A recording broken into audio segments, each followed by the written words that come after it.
Holy Spirit. Sige, tayo manalangin, Panginoon Diyos, na makapangyarihan sa lahat.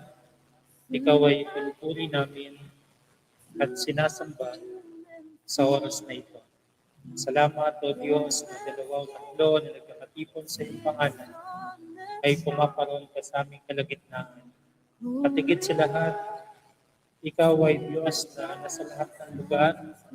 Kaya na-appreciate namin, Lord God, yung pagsama mo sa amin. Dalangin namin, O Diyos, na kami ay pagpalain mo sa aming pagpupulayan sa oras na ito. Sa pangalan ni Jesus, ito'y aming dalangin. Amen and amen. Ayan, kamusta na ba kayo? At ang ating pag-aaralan ngayon ay makikita natin sa Revelation chapter 2 verses 4 to 5.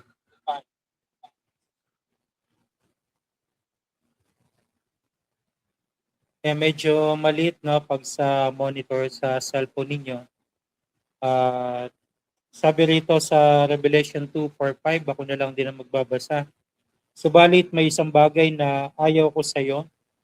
Iniwan mo na ang pag-ibig mo nung una. Alalahanin mo ang dati mong kalagayan, pagsisihan mo at talikuran ang iyong kasalanan at gawin mo ang tulad ng ginagawa mo nung una. Kung hindi ka magsisisi, pupunta ako riyan at aalisin ko sa kinalalagyan nito ang iyong ilawan. So dito makikita natin, merong isang paalala sa church na ito na nakalimutan nila yung unang pag-ibig nila kay Jesus. At ini-encourage sila, sinasaway sila at pinapaalalahanan na ibalik, magsisi, ibalik yung dati nilang pag-ibig. Ang title no ng ating pag-aralan ngayon ay Balikan ang iyong first love. Tigit sa lahat yung first love natin kay Lord, kay Jesus. Ayan yung pagtutuunan natin ngayong gabi.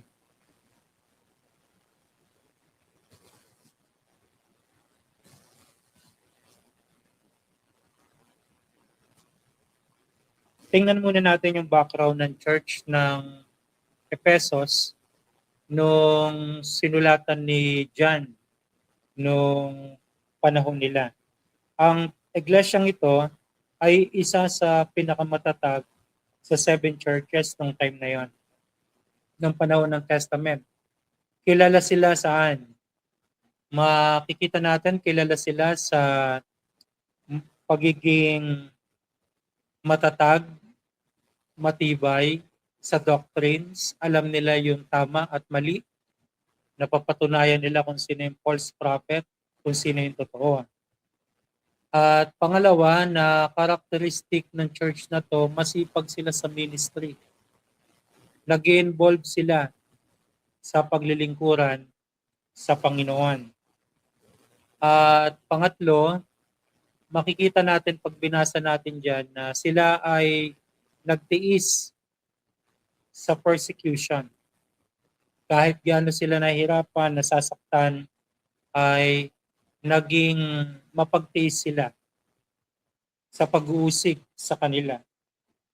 Kaya lang, ang naging problema, sa kabila na matatag sila sa doctrines, matibay sila sa paniniwala sa mga doktrina ng iglesia, sa kabila na active sila sa church, masipag, at yung pangatlo ay kahit anong pag-uusig talagang napagtatagumpayan nila.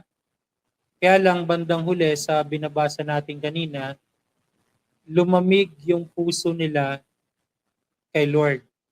Yung kanilang pag-ibig ay nanlamig. So pwede palang manlamig yung pag-ibig. At nakikita naman natin yan. Kahit sa relationship sa ating kapwa ay nawawala, nanlalamig.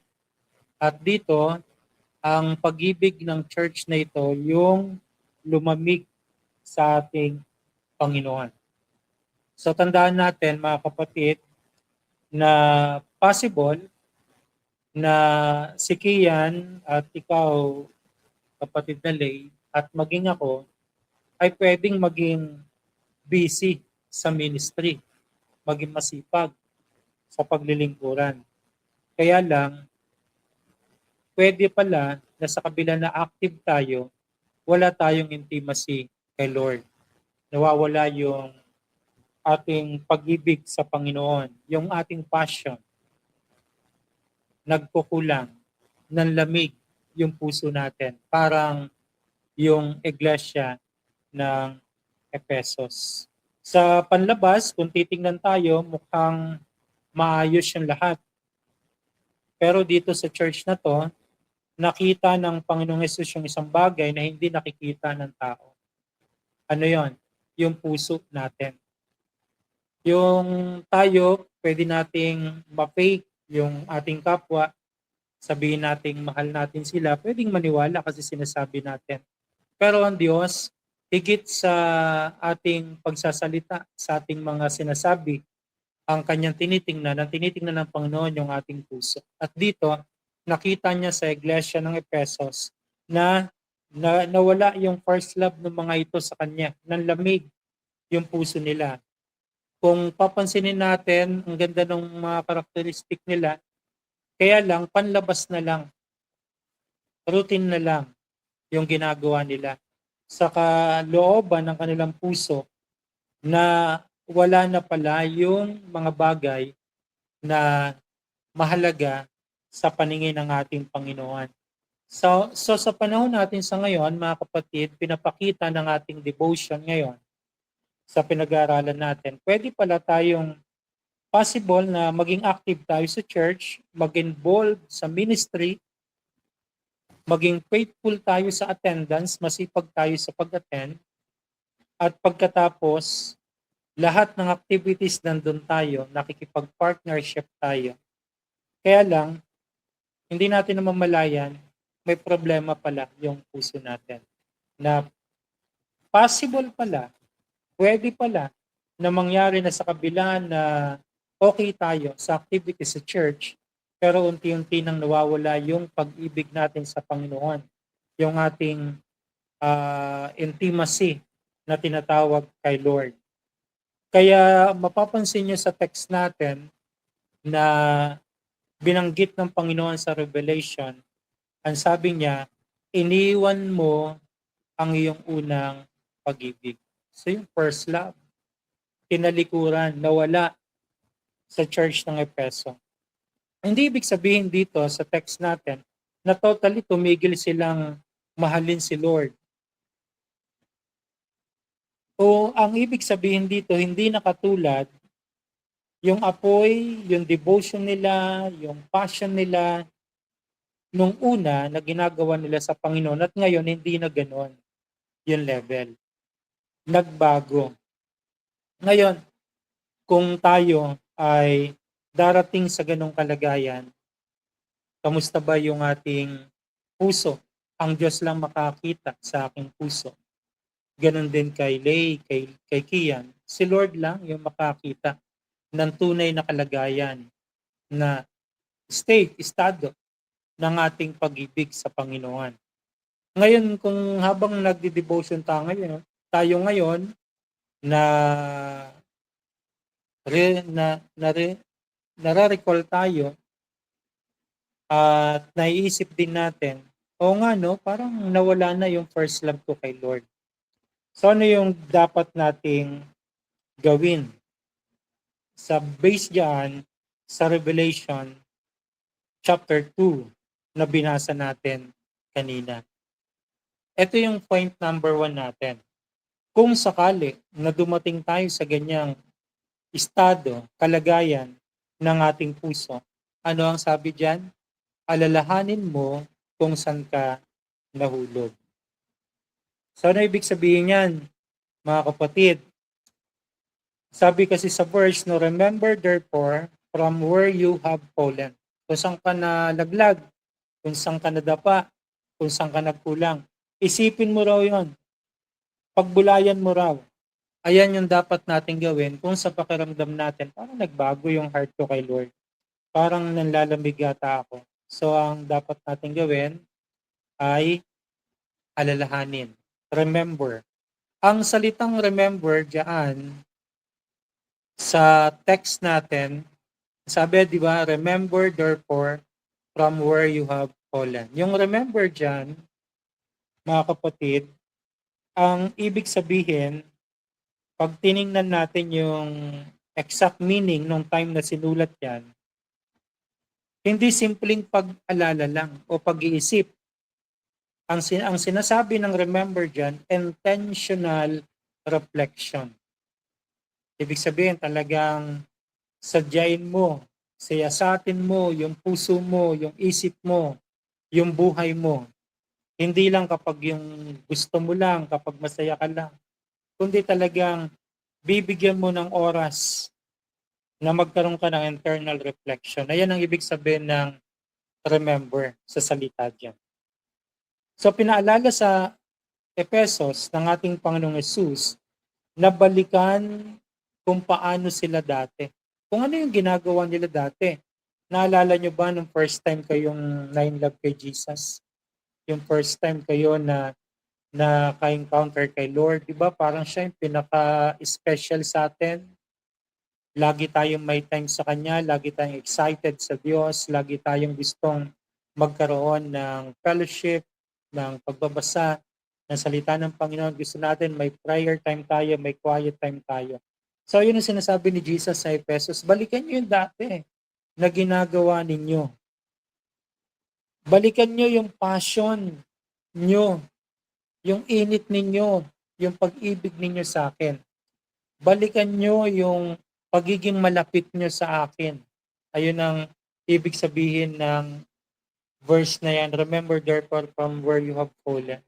Dati, mainit ka sa Lord. Dati, malapit ka kay Jesus. Napaka-close mo. Dati, unti-unti talagang kahit wala kang time, kahit pagod ka, lagi kang may oras para kay Lord. So yan ang sinasabi na balikan ng dating closeness kay Lord, kung gaano tayo ka-in love dati. At gusto kong sabihin sa inyo, yung spiritual drifting o paglayo ay hindi bigla yan. Hindi bigla. Hanggang maramdaman na lang natin, parang nag-iba ata yung puso ko. Ibig sabihin, unti-unti. Hindi natin mapapansin. Kaya importante dyan yung salitang remember. Lagi tayong i-search yung puso natin. Sabi nga ni Arong David, Panginoon, siyasatin mo yung aking puso. No, kasi baka hindi natin alam, unti-unti na pala tayong lumalayo ang puso natin sa Lord. Hindi natin namamalayan kasi wala na tayong quiet time sa presence ng Panginoon. Hindi na tayo nagkakaroon ng internal o intentional reflection. Pinag-iisipan natin yung maghapon, yung buong linggo ng buhay natin as Christian. Hanggang nagulat na lang tayo, super layo na pala natin. At pangatlo, yung honest evaluation leads to restoration. Kaya kapag nare-remember natin, nag-intentional tayong mag-reflect sa buhay natin, yung honest, intentional reflection, ang sabi dyan ay nililid tayo nito sa restoration. Pag sinabing nililid sa restoration, binabalik tayo nito sa Diyos. Yung puso nating malamig, yung puso nating napapagod, yung puso nating parang manhid na ay muling marirevive at ma-in-love sa Panginoon.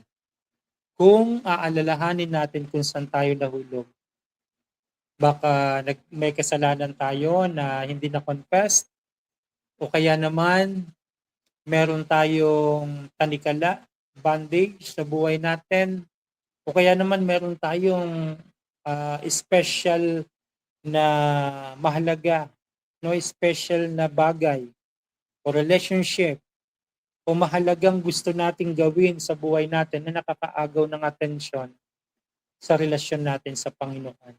na unti-unti nagdidrip na pala yung puso natin. Yung ating passion na unti-unting nawawala, yung apoy ng pag-ibig natin sa Diyos na dati naglalagablab, hindi natin alam, maandap-andap na pala. Kaya tandaan natin, no, honest evaluation leads to restoration. Kapag totoo tayo na bumabalik sa Diyos at sinasabi natin, Lord, nagkulang ako, hindi na ako kagaya dati, manunumbalik yung ating puso sa ating Panginoon. Paano ba nangyayari yung spiritual drifting na sinasabi natin? Example, nagiging busy tayo sa school, nagiging busy tayo sa trabaho, sa negosyo, nagiging busy tayo sa mga pakikipagkapwa natin, sa ating mga kaibigan, sa ating karelasyon, nagiging busy tayo sa mga goal natin. Ayan ang isang dahilan na pwedeng magkaroon ka ng spiritual drifting unti-unti. Yung puso mo, unti-unting nagkakalyo hanggang hindi na natin madinig, maramdaman yung presence ng Panginoon. O kaya naman ang reason ng drifting mo sa iyong relationship kay Lord ay distracted ka.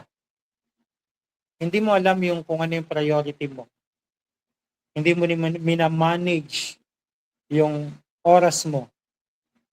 Kaya wala na tayong time kay Lord na pupunta yung ibang oras natin sa ibang mga activities natin. So, kaya nadidistract tayo sa time natin. O kaya sa problema sa buhay natin, sa mga pain na meron tayo.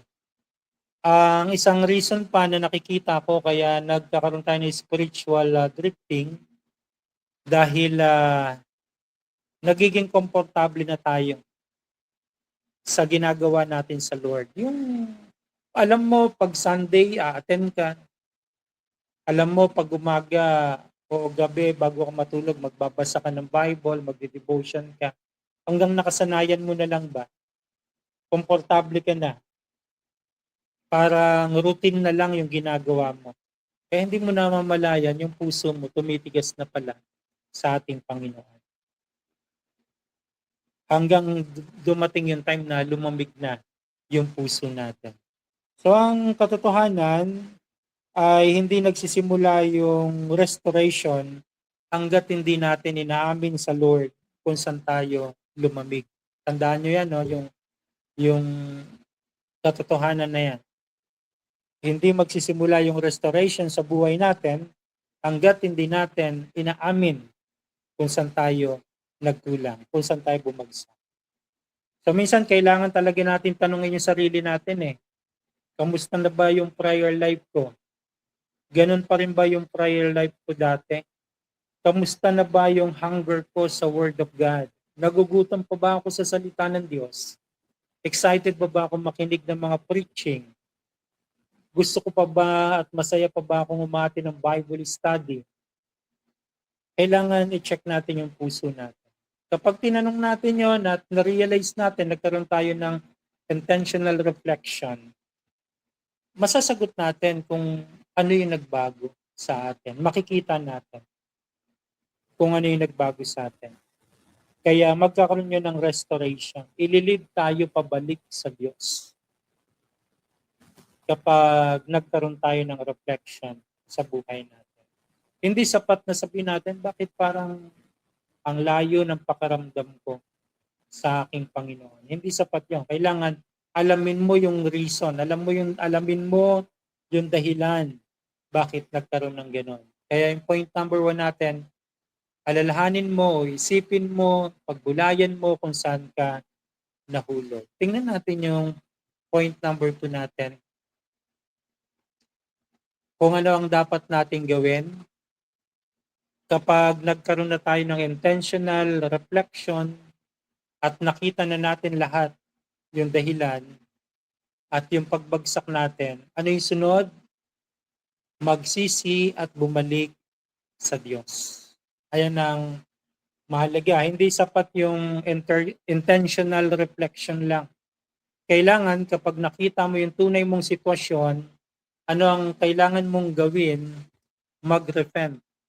Humingi tayo ng tawad sa Diyos. Bakit natin kailangang humingi ng tawad? Pero ano ba ibig sabihin ng repent o repentance? Naisip niyo na ba yon? Ano pa talaga yung meaning ng repentance? Madalas tong madinig eh. Ang repentance ay hindi lang yung nagigilty tayo o yung nagiging emotional tayo na nalulungkot kasi na-realize natin nagkamali tayo. Hindi lang yon. Ang totoong repentance, hindi dahil nagigilty ka o nalulungkot ka dahil sa sitwasyon mo, kundi ang pagbabalik loob sa Diyos ay yung pagbabago ng ating isipan. Pagbabago ng ating direksyon. Dito tayo napapunta sa kaliwa. Nung nag-repent tayo, babalik tayo sa dating way natin, kasama ang ating Panginoon. At ang repentance, ito yung pagbabalik sa Diyos. Hindi sapat yung salitang, Lord, I'm sorry. Hindi sapat yon.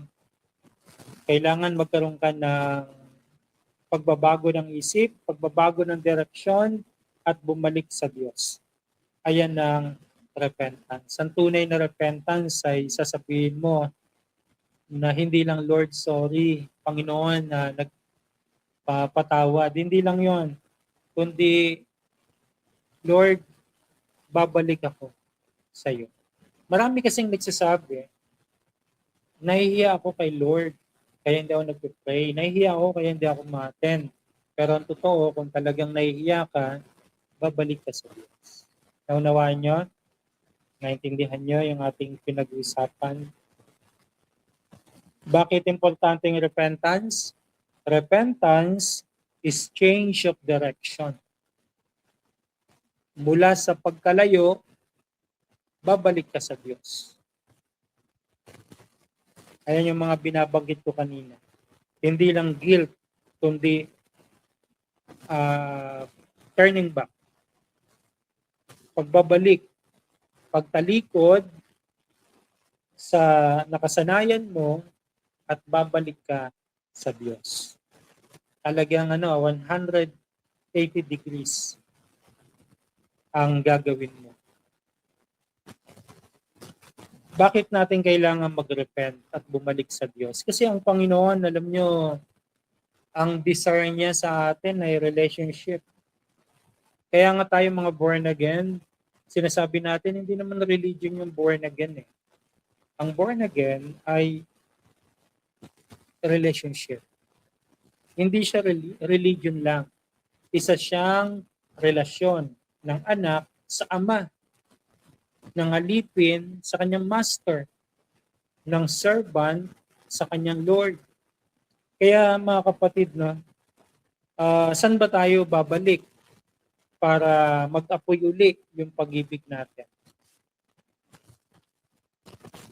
Bumalik tayo sa prayer, sa word, sa worship, at sa obedience. Ito yung mga pinag-aaralan natin noong mga nakaraan, dinudugtong lang natin. Ang church ng Ephesus, nakakalungkot no?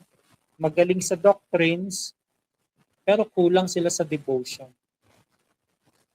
Magaling sila sa mga paniniwala, mga rules, mga bylaws nila, at doktrina nila, kaya lang yung puso nila wala. So, pwede pala na correct yung theology mo, tama yung doctrines mo, tama yung paniniwala mo, pero malamig yung puso. Possible palang mangyari yun. Ayaw ni Lord ng religion lang yung focus natin. Ayaw ni Jesus na nagsisimba lang tayo. Nagtataas lang tayo ng kamay, nag-offer din tayo. Hindi yun ang gusto niya. Ang gusto ng Diyos ay relasyon. Gusto niya merong ugnayan, merong malapitang relasyon. Tandaan natin kung i-apply natin to, pag bumalik tayo sa prayer, sa word, sa worship, at sa obedience, simple lang yan. Mga basic yan eh. Pero yung mga simpleng pag-pray, pagbabasa ng salita ng Diyos, simpleng pag-worship, at pagsunod, yung mga simple na yan, malaking epekto sa buhay natin. Kasi sa pamamagitan nito, muling mag-aapoy yung ating pag-ibig sa Panginoon. Muling mag-iinit yung ating puso sa Diyos. Dahil bumalik tayo sa prayer, sa word, sa worship, at sa obedience. Sa panghuli na point natin, actually, 7 yung ginawa ko na yan, kaya lang 3 lang yung i-share ko sa inyo. Ang pangatlo na nakikita ko, gawin mong muli, di ba, bumalik ka sa Panginoon, nag-repent ka. So after ng repentance, ano yung gagawin natin? Gawin mong muli yung dating ginagawa mo. Huwag mong ikahiya yun. Do the first works. Kung gaano ka ka-excited noon, kung ano yung ginagawa mo dati, anong time yung binibigay mo kay Lord, ibalik mo yun. Ang ibig sabihin, ibalik natin yung devotion natin, yung dating pagiging, yung passion natin kay Lord. At yung mga spiritual practices natin, yung mga Christian discipline na ginagawa natin noon na bago pa lang tayo kay Lord. Huwag kang mahiya na ibalik yung mga bagay na yun. Na gawin ulit. Kasi makakatulong sa iyo yun. Ang sabi ng Panginoon sa text natin, gawin niyo muli. Gawin niyo muli yung dating ginagawa ninyo.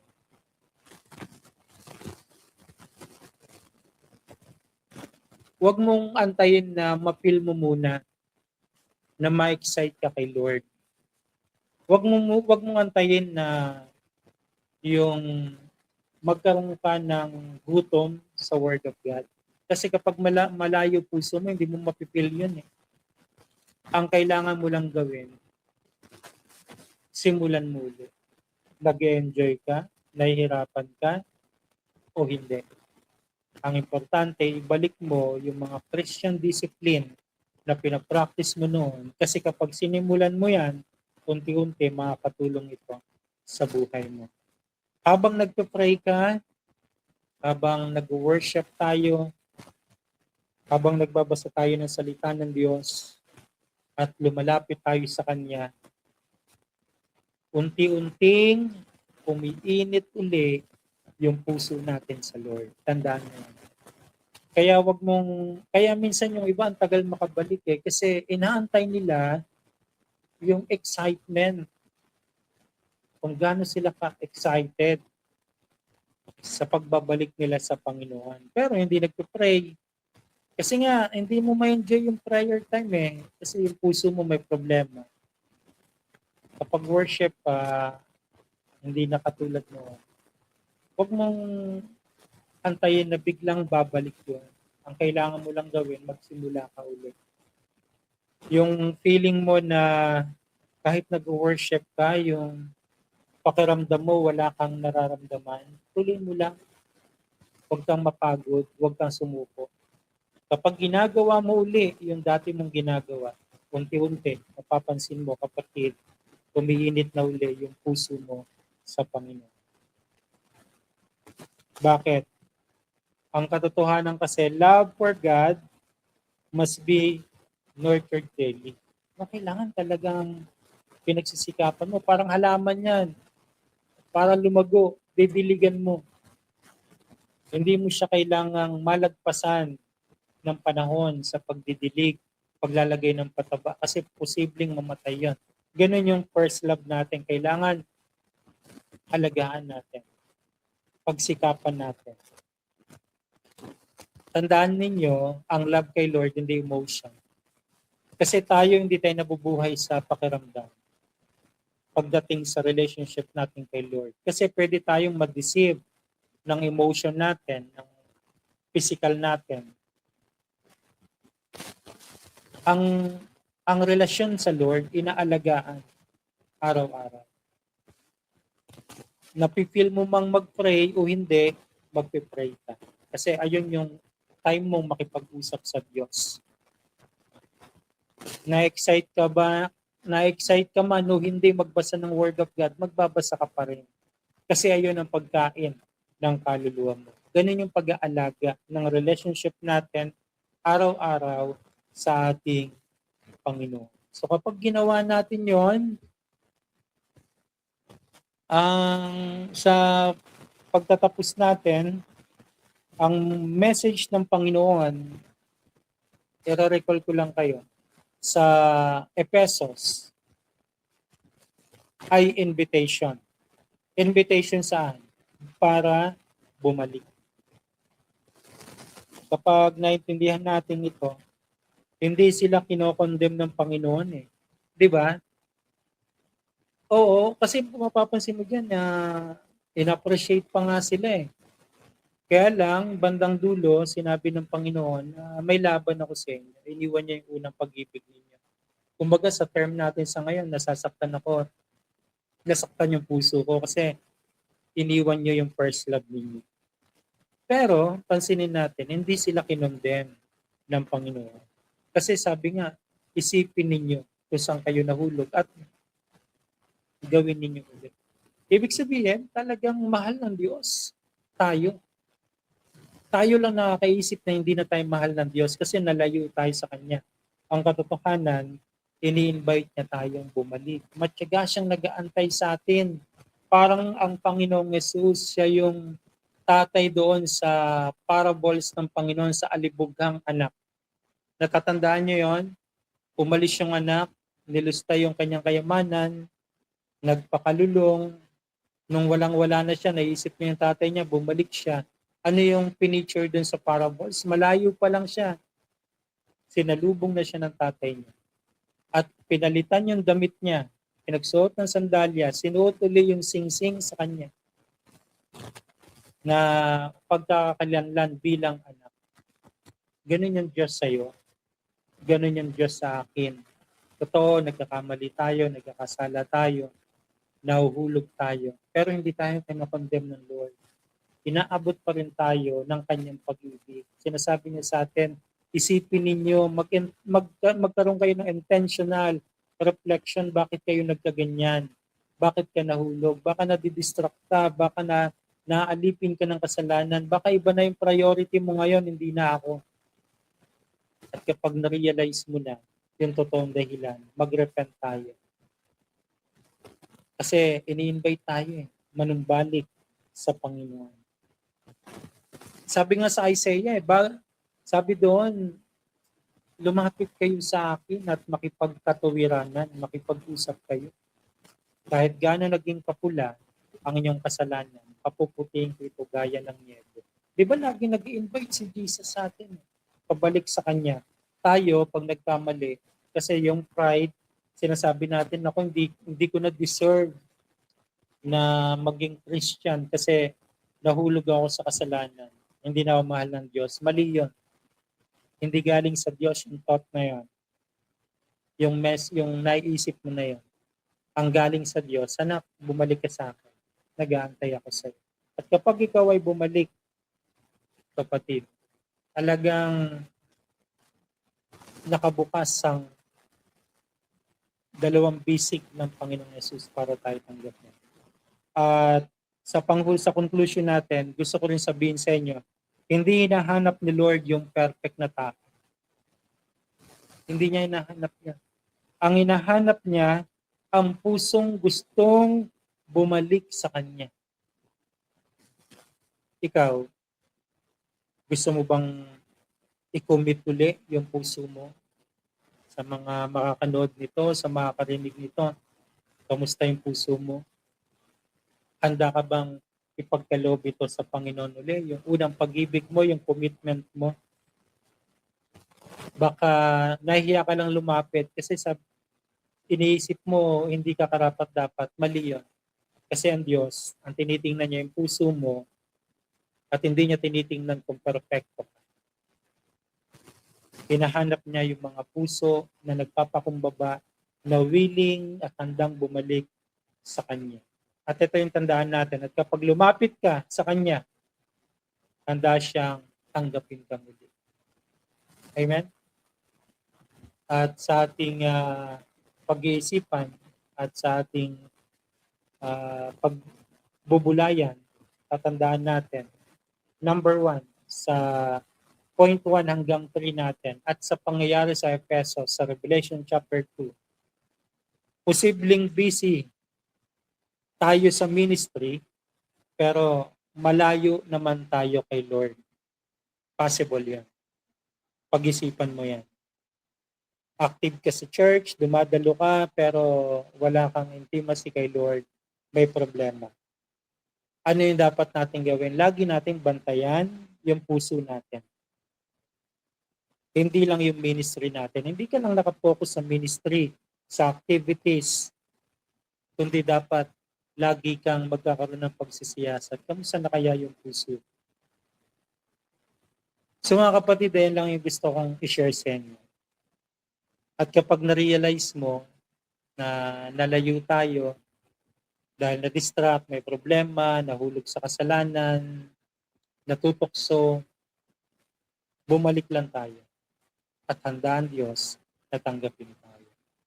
And magandang gabi sa inyo, Kian at Lay.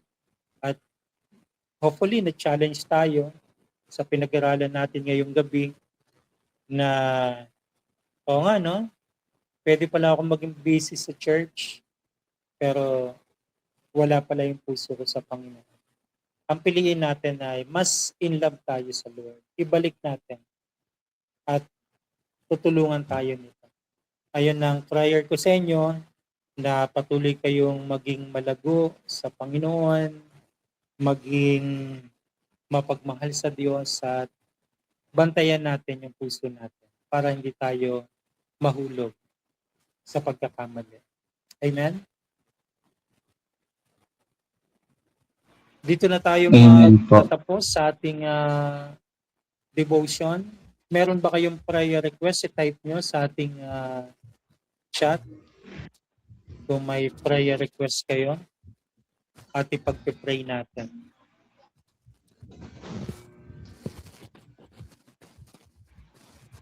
Meron ba? Good evening po. Bali, past meron lang. Hindi tayo naputol yung ating audio. Medyo matagal ko na kasing natabi itong mga gamit ko sa live stream. Kaya medyo kailangang linisan. Kaya ginamit ko na rin. Baka masira. So, tayun lang ang gusto kong i-share sa inyo. Praise God. Na-appreciate ko kayong dalawa. Pag-try din natin yung dalawa na yung tatlo, no? Si Naep, no? Tama, no? At saka si Lance at saka si Eman. Pag-try natin. Sige, Kian, noted. At pag-pray natin yung bagay na yan. Si Lay, may prayer request ka? Bago tayo mag-closing prayer.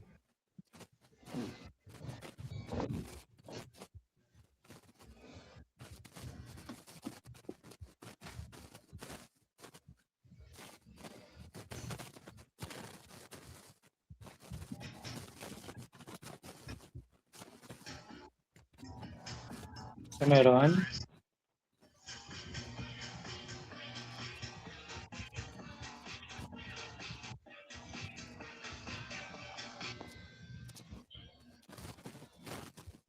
Okay, Lay. Praise God, no? Salamat, Lay. Tayo'y manalangin.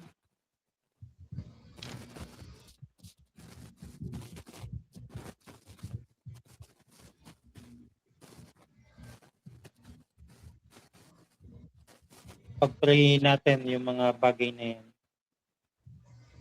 Sabi ng Panginoong Yesus sa Matthew, lumapit kayong lahat sa akin, kayong lahat na nahihirapan at nabibigatan sa inyong pasanin, at bibigyan ko kayo ng kapahingahan. Ayun niya. At maging sa Isaiah chapter 1 verse 18 na imbitasyon ng Diyos na lumapit tayo sa Kanya upang linisin tayo sa ating karumihan, sa ating kasalanan. At ngayong gabi ay Samahan niyo ako sa prayer. Praise God, Panginoon Diyos, nagpapasalamat kami sa iyo sa pagkakataon na ito. Lalo na nakasama ko si Lay at si Kian sa aming devotion. At higit sa lahat, ikaw ang aming kasama. Una, dalangin namin si Lance, si Eman, si Naip na hindi namin nakasama ngayong gabi. Ano man yung mga naging activities nila, Panginoon, ano man yung kalagayan nila ngayon, ikaw o Diyos ang umabot sa kanilang mga puso at patuloy mong ipadama sa kanila yung pag-ibig mo, yung pagmamalasakit mo sa kanila, yung pag-iingat mo sa kanila, yung protection mo sa kanila. Kung may mga struggle sila sa buhay, Panginoon, may mga distraction, Panginoon Diyos, may mga nakakaagaw ng atensyon, Lord, ituon mo sila sa iyo. Tulungan mo po sila. Ganon din, Panginoon, si Kian, salamat sa kanyang abilities, Panginoon, sa kanyang sports. Purihin ka, O Diyos, sa kanyang pagbabike. Nagpapasalamat kami sa iyo sapagkat ikaw ang kanyang tagapagligtas, ikaw ang kanyang tagapag-ingat. Alam namin, Panginoon, na delikado rin, Panginoon, yung pagbibisikleta. Lalo na kapag nagpa-practice sila, pumupunta sila sa mga rides nila sa malalayo. Lord God, marami ng mga pangyayari na may mga nahagip ng truck, nasagasaan, nabangga ng mga bikers, Panginoon. Pero thank you, Lord, sapagkat si Kian ay pinoprotectionan mo at iniingatan. At salamat sa mga achievement niya sa sports na to. Patuloy mo siyang i-develop sa sports na ito. Palakasin mo po siya sa kanyang pagiging biker, Panginoon. At higit sa lahat, Lord, kung meron siyang struggle sa kanyang puso, sa kanyang personal life, bilang isang young people, Lord, I pray na i-renew mo yung mind niya, Panginoon. At yung kanyang puso ay maging stable sa relationship sa iyo. At dalangin ko sa iyo, nakatagpuin mo po siya, kausapin mo po siya, Panginoon, at puspusin mo siya ng iyong Holy Spirit. At ganoon din si Lay, Lord, alam mo yung kanyang puso. Wala kaming bagay na nalilihim. Alam mo yung mga pangarap niya, alam mo yung mga gusto niya, Panginoon. Mangyari ito sa pangalan ni Jesus ayon sa iyong kalooban. Lord God, pagpalain mo si kapatid na Lay. Palaguin mo siya sa kanyang pananampalataya, sa relasyon niya sa iyo, maging si Kian at ang inyong lingkod. Nawa masumpungan mo, Panginoon, na lagi kaming may passion sa iyo, na in love sa iyo. At Lord God, anuman ng mga pangailangan ni Lay, i-provide mo po ito. Open your heavens, so God, at i-bless mo ang aming kapatid na ito. Pagpalain mo yung mga pamilya nila, Panginoon, yung parents ni Kian, mga kapatid ni Kian, mga relative nila, Panginoon. Ganon din si Lay, Panginoon, yung kanyang magulang, ang kanyang mga kapatid, ang kanilang sambahayan ay pagpalain mo sa pangalan ni Jesus. At Lord, dalangin namin bukas ng gabi sa aming devotion, patuloy mo kami bigyan ng mga talata na pagbubulayan namin. Sa ganon, makapagpalakasan kami sa isa't isa. Ang lahat ng ito ay aming dalangin sa pangalan ni Jesus. Amen at amen. God bless you, Lay at Kian. Maraming salamat. God bless po, At Pastor. dito natin tatapusin yung ating devotion. Good night sa inyo at bigyan kayo ng kapayapaan ng ating Panginoon. God bless.